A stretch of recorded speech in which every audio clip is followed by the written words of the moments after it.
Hello students, welcome back to the new topic about the splendid temples and bronze sculpture. Splendid temples. We are talking about the wealthy temples and we are going to talk about the bronze sculpture in the Chola kingdom. We are looking towards the closer look to the Chola period and we are talking all about the south side. Chola temples often became the nuclei of settlement. They became the nuclei of the settlement. What do you understand by the nuclei of settlement? Means a temple which is built. Okay, we are talking about temples. So when temple is built, just observe here, there will be a lot of people who are staying nearby the temples. May it be a garland maker, may it be the pujaris, okay, priest, you can say the people who are teaching dances, that is Bharatnatyam normally they used to teach, okay. So these people, sweepers, cooks who used to prepare the food for the temple, all the jatra people who used to come, for them they used to provide with the food. So this nuclei of settlement, when we are talking about this term, you have to understand that it's an area which is nearby temple and there are lots of people who get their jobs due to these temples. There were centers of craft production around temple. So there was craft production which used to take place around the temples. Temple were also given land by ruler and others. In those time in the south side, they did not give the amount, okay. They used to contribute the land to the Brahmins and the Brahmins had to take care of the land. Agriculture, produce. Now the land which has been given to the Brahmin, they had on that land agriculture, okay. Now it used to produce, and whatever the production has been done in that land, that was used for maintaining all this specialists who worked and lived near the temple. All the people who are staying nearby the temple, they all used to come help in the agricultural work, and whatever the production is there, whenever you sell the production, you get the amount and that amount is used for this people, okay. Priest, who are the people? Priest, garland maker, cooks, sweeper, musician, dancers, etc. Priest who do puja in the temple, garland maker, the garlands which they prepare for the goddesses, cook who used to prepare the food, sweeper who used to clean in the morning all the temple area side, okay. Musicians, the people for kathas and all, they used to play the music. Then you have the dancers, the Bharatnatyam dancers and all. We can say that temples were not only the place of worship. It is not only a place of worship. They were the hub of economic, social, cultural life as well. It is not only a place of worship. Here they have written, it's not only a place of worship. Temple is a place of worship, but it is not only for one purpose. It is for different purpose as well. Economically, they are gaining money. Social, culture, there are lots of people who are indulged in these different works and they also are being supported through the temples. So monetary wise also they are getting the benefit from the temple, and as well they are also giving their labor and helping in the agricultural field also, you can say like that. So this is all about the temples. Inscriptions provide. Now inscription word is very clear in your mind that it's a written work on a hard rock stone, you can say, provides us with details about the sabha. Now when we are talking about a sabha, temple, okay. Temples, there were many crafts associated with it.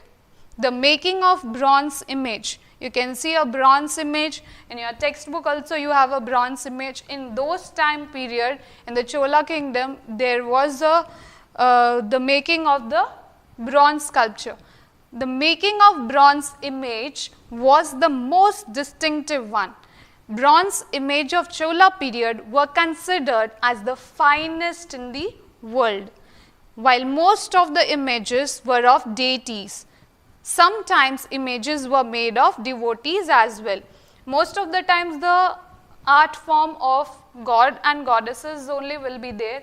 Other than that, okay, if they want to show their art form, then they used to draw the devotees, means they used to make the sculpture of the devotees as well, so that their work also gets done. Okay, they also get practicing time period and they learn something new about it. Okay, so that's how the whole splendid temples and bronze sculptures were created in that time period. Children, you must have understood with this topic very clearly. Now we go further to the next topic, that is agriculture and irrigation. What is agriculture? What is irrigation?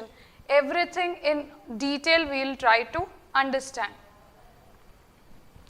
Cholas, okay, focused on the development of agriculture. Cholas had focused on the development of agriculture. Why?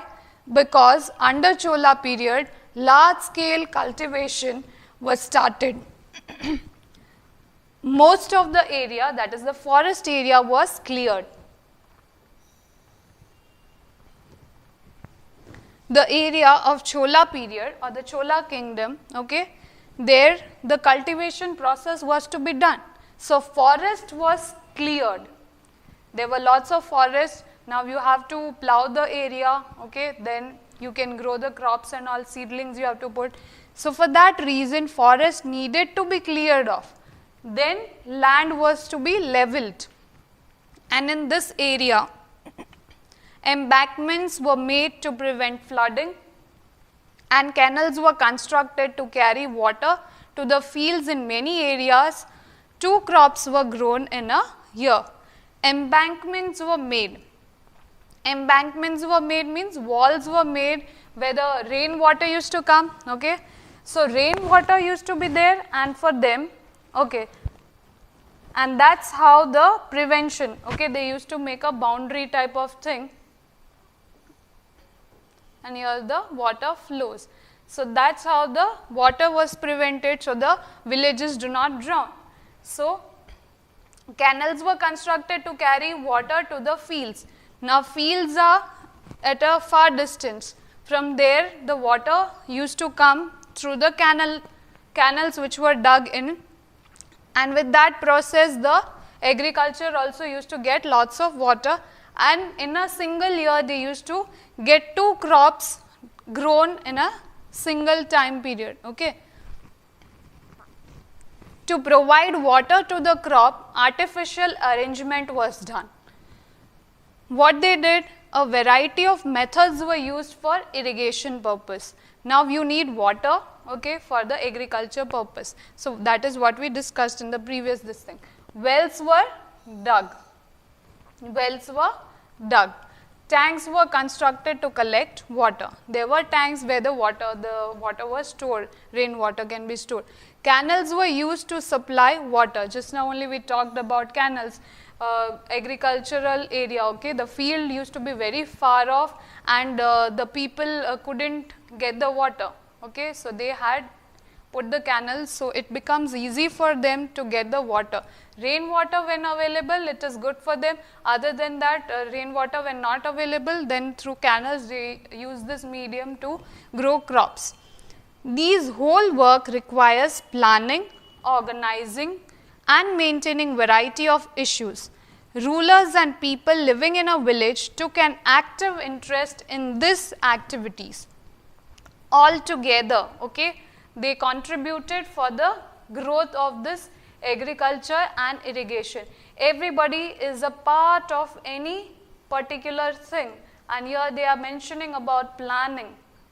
Okay, it's not 1 day or 2 days work, it needs lot of planning, organizing, maintaining everything. Lot of issues will raise up, okay, I don't get, you don't get, so that's lot of questions which may arise. So rulers and people living in a village took an active interest in all this events. how was the administration organized? Okay, now we'll see the new topic, how was the administration organized. You can see the settlement of peasants, settlement of peasant. Here you can see the Ur. Okay, Ur is a single person. Okay, that peasants community is termed as,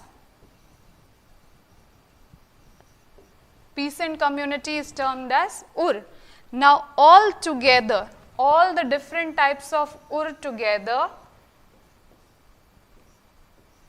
this all Urs together form a Nadu, a group of village. Okay, so Ur means a single term which is used for the peasants, and when all the peasants come together in one village or one group, that becomes Nadu. The village council and the Nadu performed several administrative functions. The village council, okay, he was the head of the Nadu and he used to perform all the administrative work. For example, what are his works? Giving justice, collecting taxes. Okay, these are the main works of the village council. Peasants of Velala caste. Peasants of Velala caste had a major control of the affair of the Nadu. Who used to have control over the peasants? That is Velala caste. Velala caste had a overall control over the affairs of the Nadu. What is Nadu? Nadu is a group of village where all the Urs are present. Some rich land owners were given the title from the Chola kings. Muvenda Vellan, okay, this is a new name which you have to remember. Okay, Muvenda Vellan. Then you have Arya, that is the chief. Muvenda Vellam is a peasant serving 3 kings. At a time 3 kings, okay, under 3 kings, Muvenda Vellan is working. So Chola kings have assigned them the names. With these titles, they were entrusted with important offices. What are these important offices which I am talking about? Is Brahmins received land grants in the form of, earlier also north side also you must have seen that Brahmins had got the grants, land grants from the kings. Here in the south side, Brahmins used to receive the land grants, but in which form? In the form of Brahma De. Large number of Brahmins settled in the Kaveri valley. Most of the Brahmins used to go and settle near the Kaveri valley because there is delta, fertile land. So water is possible, agriculture is possible. So everything becomes easy for the Brahmins to take care of that particular land. So all of them, they go for the cultivation of the crop in this area, that is the Kaveri valley. The Sabha, assembly of prominent Brahmin landholders. They looked after the Brahmins. The working of Sabha was recorded in detail in inscription. All what work the Sabha did, that was inscribed and they kept it. How Sabha was formed, what work did they do, okay.